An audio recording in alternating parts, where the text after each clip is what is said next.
Hi, this is Sean, and this is July the 13th. So I shall be reading from Romans, the 8th chapter, verse 35, and that's being read from the Living Translation. The Living Bible. And then I'm reading Ephesians 4, and that's being read from the West Bible, the Kenneth West Bible. So I'm going to go over my notes again so you'll have a layout of what's really going on. So Ephesians 4 is broken into three different sections. The first section is unity in the body. So it says we need to live a life worthy of our calling. We need to start tolerating and being patient and with loving kindness to other people. And it says making every effort to keep the bond of peace. We need to remember that there's one Lord, one faith, one baptism, one God, one Father, who is in all, over all, and living through all. Hallelujah. So then the next one is the grace gifts of Christ. This one, Christ gave everyone a grace gift. That's you and I. We all have a gift. And then he gave the fivefold ministry. The fivefold ministry is the apostle, the prophet, the evangelist, the pastor, and the teacher. The purpose of this is to mature the body of Christ and to unify us. And this is also that we can be perfected when that time comes. So now the third section is living as children of light. We want to put away the misdeeds of the body. Hallelujah. Don't live like we used to, our minds full of darkness. We're going to throw off our sinful nature, which is corrupted by lust and deception. We're going to put off our sinful ways, lying, stealing, nasty and abusive language. Amen. And we're going to get rid of bitterness, rage, anger, harsh words, slander, evil behavior. And we need to forgive just as Jesus Christ has forgiven us. Amen. So now I'm going to read this version. And be patient with me because this is pretty wordy. Okay, so this is chapter 4 and it starts here. I beg you, please, therefore, I, the prisoner of the Lord, order your behavior in a manner worthy of the divine summons with which you were called, with every lowliness and meekness, with long suffering, bearing with one another in love, doing your best to safeguard the anonymity of the Spirit in the bond of peace. There is one body and one Spirit, even as you were called in one hope of your calling, one Lord, one faith, one placing into the body of Christ by the Holy Spirit, which will be the baptism, one God and Father of all, one above all and through all and in all. Amen. But to each one of you there was given the grace in the measure of the gift of the Christ. Wherefore, he says, having ascended on high, he led away captives, those taken captives, and gave gifts to men. We all have gifts. Now, the fact that he ascended, what is it except that he descended into the nether parts of the earth?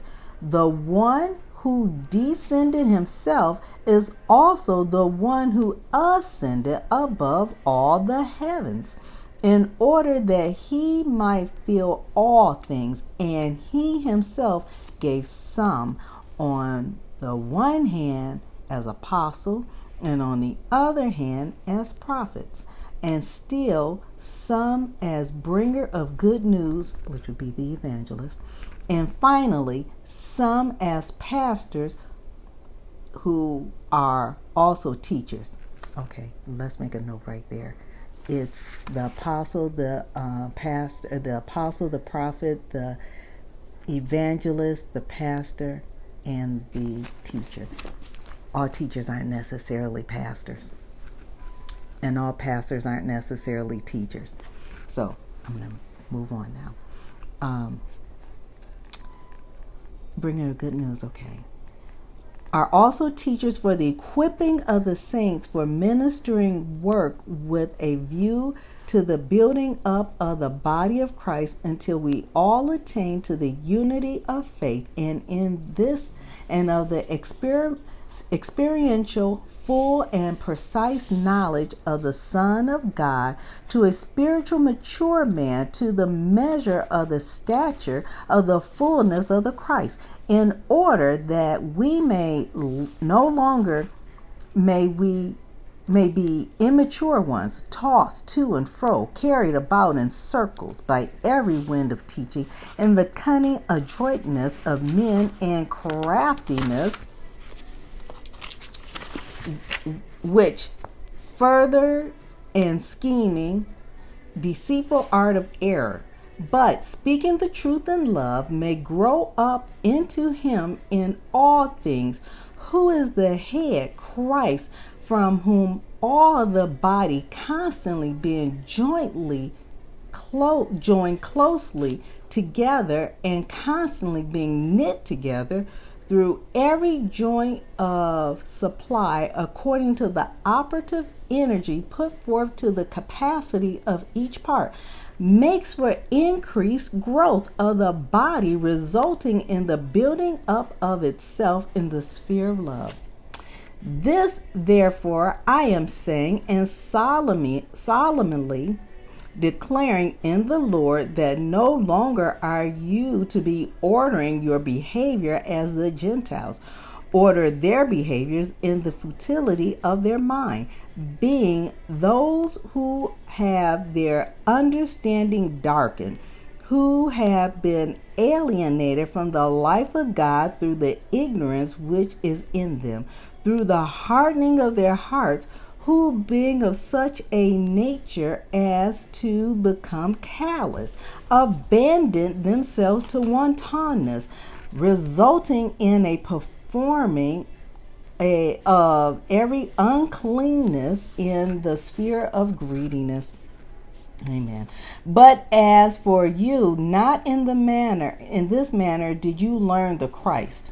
Since indeed, as is the case, you heard and in him were taught, just as truth is in Jesus, that you have put off once for all, with reference to your former manner of life, the old self who is being corrupted according to the passionate desires of deceit.